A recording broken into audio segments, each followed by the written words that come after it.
Olá, seja mais uma vez muito bem-vindo ao canal do Ayrton Broto. Pessoal, hoje vamos comentar aqui e falar alguma coisa sobre Oriente Médio. Algo que eu prometi, está um pouco atrasado, mas estou cumprindo agora. E vou adiantando logo que a coisa lá está bem complicada. Mas antes, caso você esteja chegando aqui agora, ou se você ainda não é inscrito no canal por algum motivo, se inscreva aí no nosso canal, deixe seu like, compartilhe nosso vídeo, assine o sininho. No final, comente aí o que você acha desse conteúdo, desse tema, porque é importante para nós. Quem já fez isso sabe que se você vier comentar, mesmo que discorde do que eu falo, se vier com educação, nós tentaremos argumentar. Senão, vai ficar aí no vácuo, porque aqui a coisa tem que ser feita com educação. Bem, gente, vamos lá e eu vou deixar o Irã e Israel para o final, já aviso logo, porque vocês vão ver que eles vão ser comentados aí durante todo o vídeo, porque os dois países mais importantes da região e eles estão metidos em praticamente tudo que acontece por lá. Então vamos começar pela entrada ali do Mar Vermelho, onde os Houthis ali do Iêmen voltaram a fechar essa passagem para os navios que tentam ingressar no Mar Vermelho, seja para os portos ali da região, seja para acessar o canal de Suez. Navios chineses e russos, além de umas outras poucas bandeiras, também ali estão seguros da passagem, desde que eles não estejam destinados a esses portos israelenses ou que as cargas deles não sejam destinadas a portos israelenses. E sim, existem formas de você saber para onde vai uma carga final ou para onde vai um navio. Então eles têm como saber se estão tentando ou não burlar essa, digamos, demanda deles.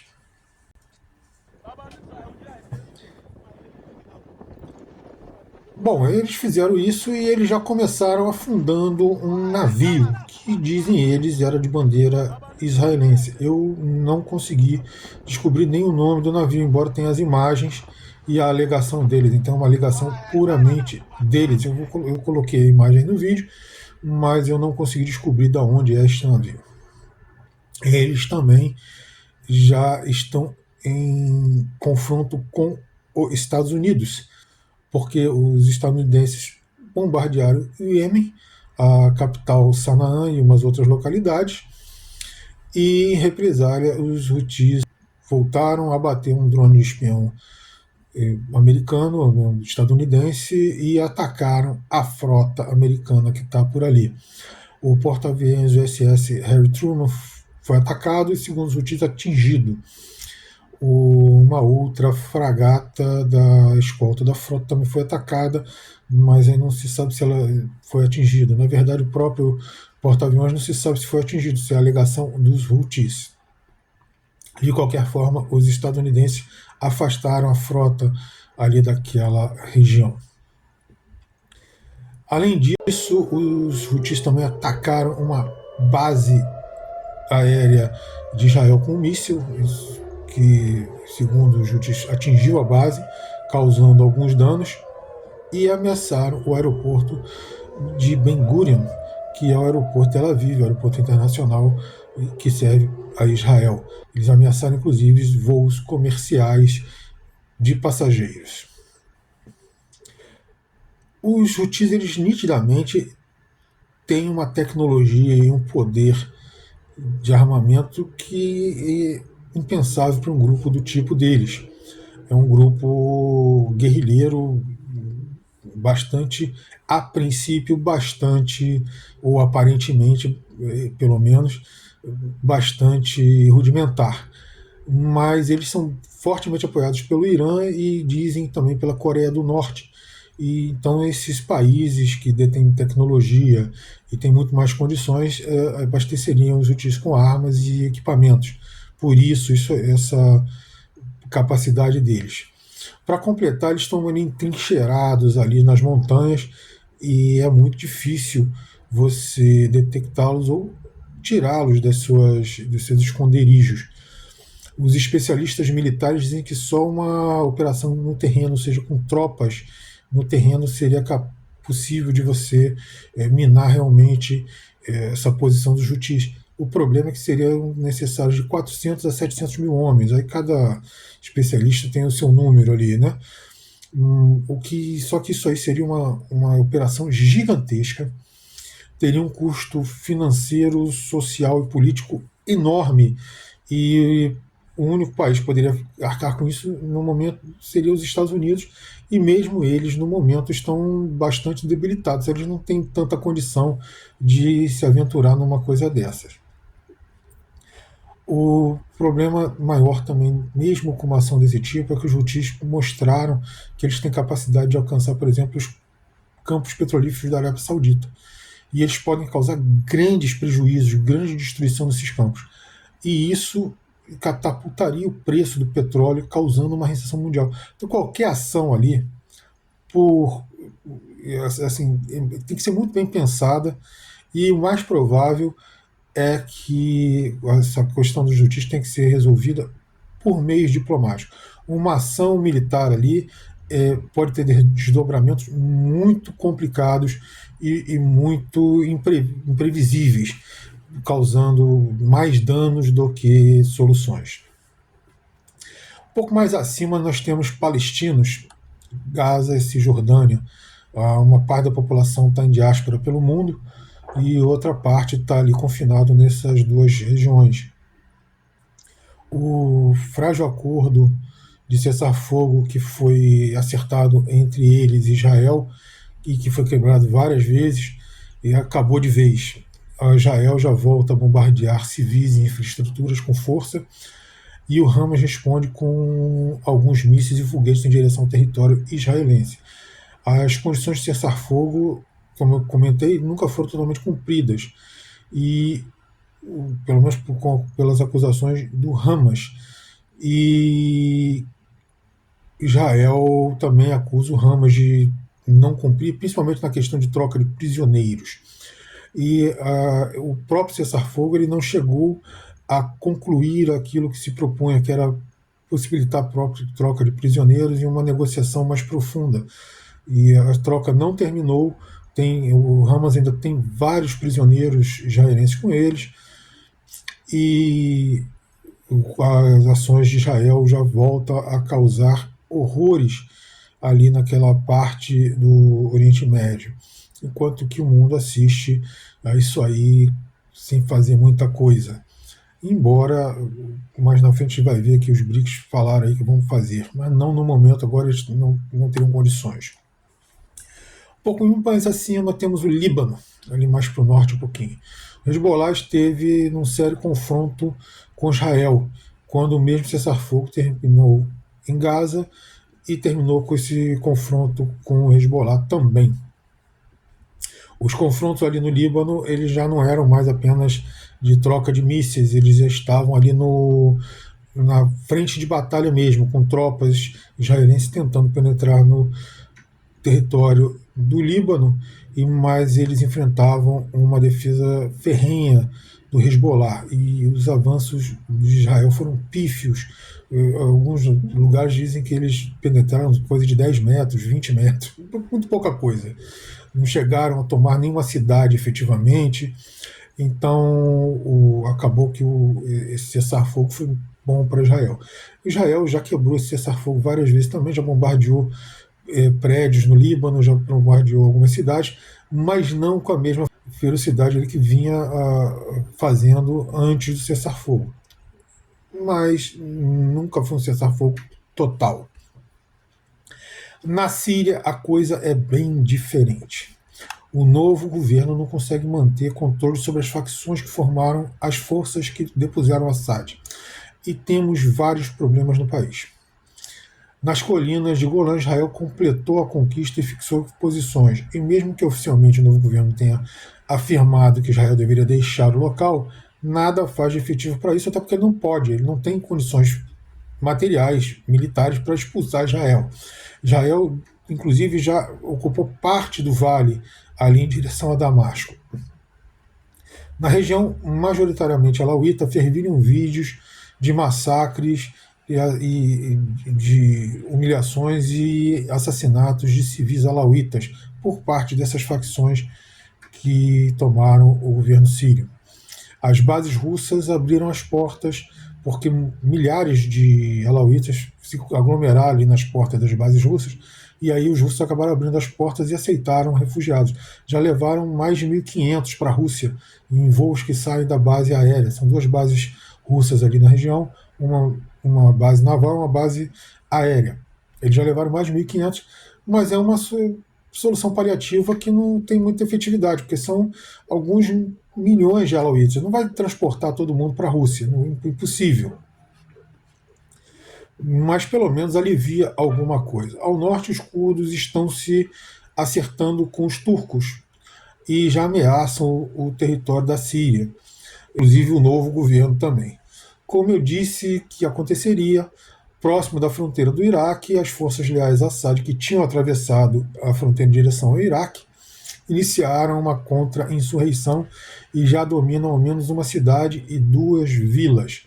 Essas informações são de uns 3 ou 4 dias atrás, pode ter mudado alguma coisa, pode ter se mantido, mas eles começaram já com uma tentativa de insurreição ali, ou uma contra-insurreição. Nas montanhas, que eu também falei que tinha umas tropas leais a Assad que tinham se refugiado para lá, já começaram um movimento de guerrilha bem mais aquém, bem menor do que o das forças que atravessaram para o Iraque, até porque as forças que atravessaram para o Iraque foram até bem municiadas, tinham equipamentos bons como tanques, blindados, então assim, eles não foram só homens e armas leves, eles tinham equipamentos pesados. Mas as da montanha começaram um movimento de guerrilha. Ou seja, o país está uma confusão, totalmente dividido, e se não houver uma interferência externa que leve a um entendimento entre esses diversos setores, ou que leve um deles a se realmente se colocar como hegemônico ali, não vai acabar bem, e a tendência é que o país se divida em vários países menores. Os BRICS afirmaram que vão interferir não só na Síria, como também ali na região da Palestina. Mas não neste momento, eles têm prioridades maiores para eles resolverem agora. Mas eles afirmaram que futuramente vão interferir nessas regiões. No Irã, ou Irão, como dizem os portugueses, as coisas estão mais controladas internamente. Existe uma oposição interna, mas ela não chega a pôr o governo iraniano em xeque, o sistema iraniano em xeque. Mesmo o atual presidente que foi eleito tivesse uma posição mais pró-americana, de conversa e tal, ele mesmo recuou devido a algumas posições que os americanos tomaram em relação ao Irã. Então, sim, existe uma coesão interna muito maior no Irã.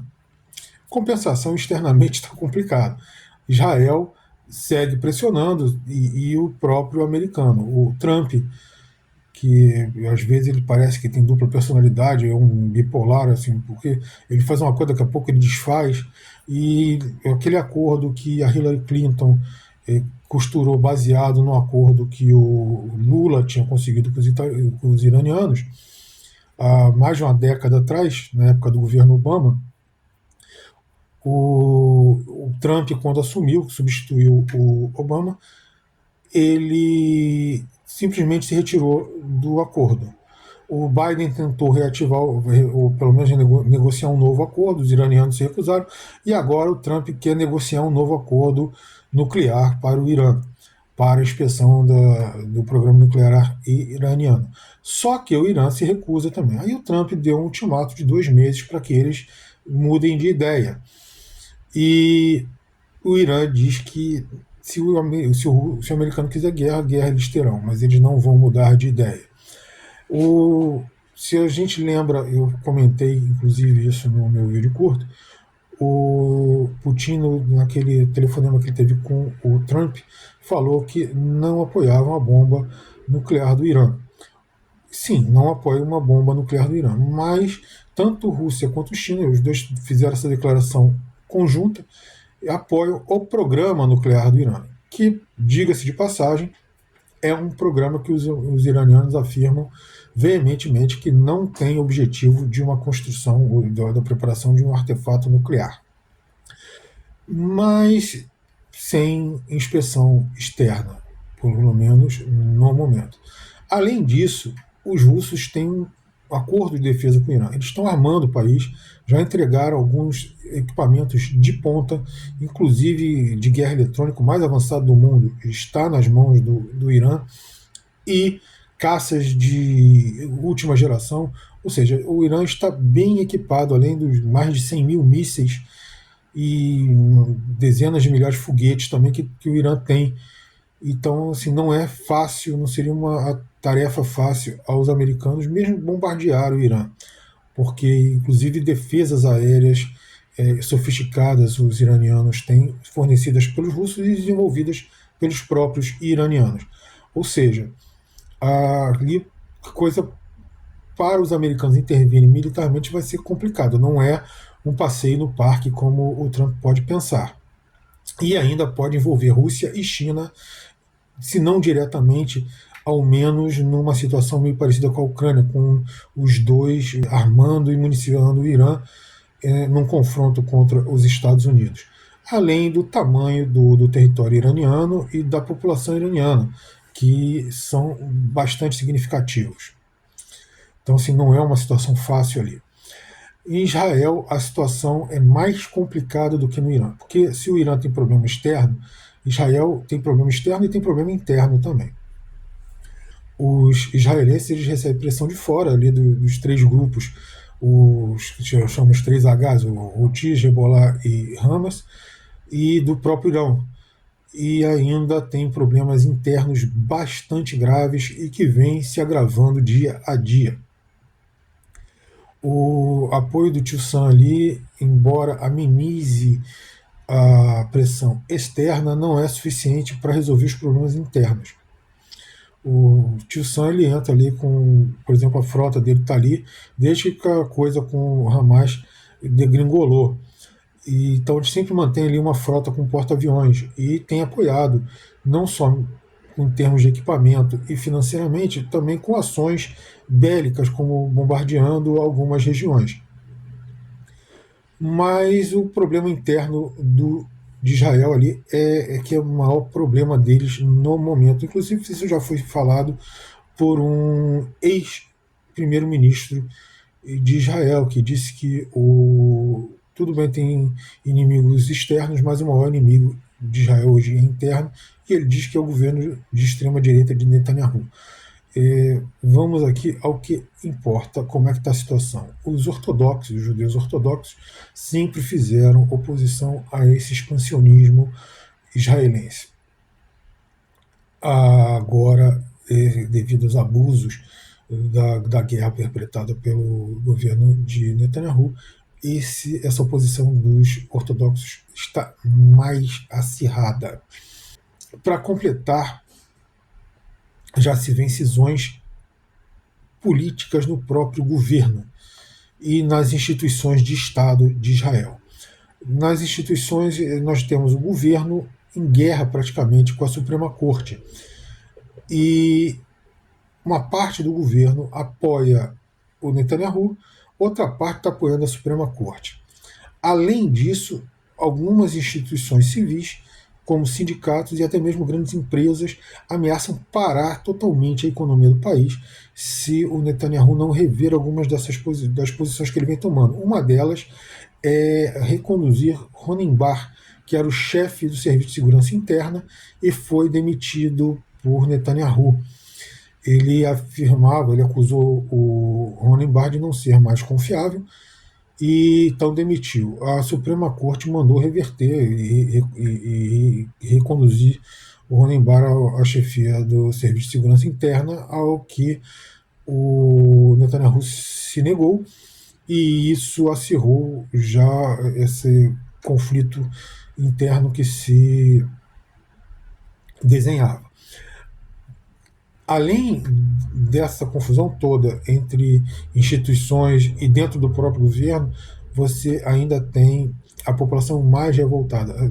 Antes do cessar-fogo e do início da troca de prisioneiros, A população já estava se manifestando e muitos pedindo ali a queda do Netanyahu, mas depois do final mesmo do cessar-fogo, eles voltaram à carga e voltaram com mais força e querem depor o Netanyahu, ou que ele pare novamente, faça outro cessar-fogo e conclua a troca de prisioneiros, porque eles querem, se não os vivos, que para voltar ao convívio de seus familiares, pelo menos os mortos também, para que sejam enterrados ali, feitas as cerimônias fúnebres que a religião deles, judia, diz que deve ser feita. Então, é uma situação muito complicada internamente e alguns analistas falam já em risco de uma guerra civil em Israel. Eu vi já um ativista, inclusive, conclamando as forças para uma ação desse tipo. O que a gente pode concluir ali é o seguinte: as guerras contra as populações árabes daquele território que os extremistas fundamentalistas ali que estão no governo de Israel dizem que são para a constituição da grande Israel, elas já não são suficientes para unir o país. São muitas contradições e efetivamente a posição do Netanyahu é muito difícil, dele pessoalmente. E ele está numa posição ali, num dilema pessoal. Porque se ele continua com as guerras, há possibilidade grande de que ele não as vença, que acabe uma guerra civil, ele seja deposto e levado à justiça para se explicar sobre as ações e abusos que ele cometeu durante todo esse tempo. Se ele para agora as guerras, e também existe uma possibilidade de ser levado à justiça e ter que se explicar por esses abusos. Então, assim, ele está num dilema, como nós dizemos, entre a cruz e a espada, e dificilmente ele vai ter uma saída disso aí. Pode ser que ele consiga ali se manter mais algum tempo, ele e o pessoal do governo dele, mas mais para frente, ainda mais se os BRICS e os americanos, como eu vou falar agora, intervirem, ele pode acabar sendo fritado nessa intervenção. Como eu disse para vocês, essa situação toda no Oriente Médio está muito complicada, como sempre foi, mas agora está mais complicado do que o normal. As ações de força ali podem levar a resultados catastróficos, sejam eles econômicos e com certeza humanitários. Ao mesmo tempo, os BRICS precisarão agir mais cedo ou mais tarde para acalmar a região, porque é uma região muito importante nas chamadas novas rotas da seda chinesas. E é um mundo multipolar e comercial que é parte fundamental da constituição de mundo que os BRICS almejam. Aos próprios estadunidenses não interessa um agravamento que põe em risco a economia mundial com uma elevação excessiva do preço do barril de petróleo.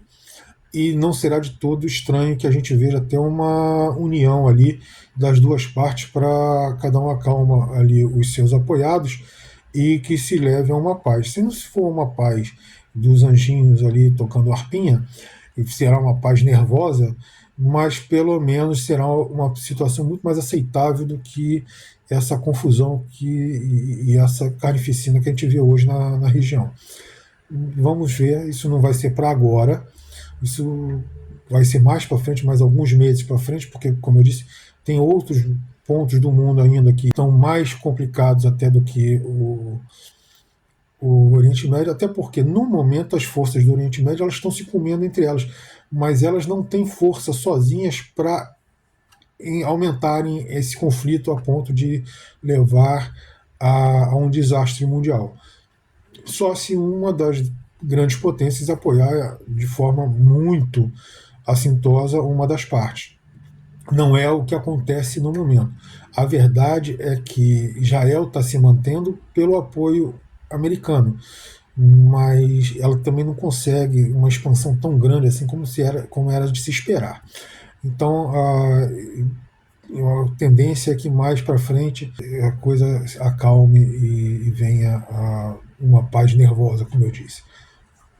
Só obrigado pela presença de todo mundo aqui. Até o nosso próximo vídeo.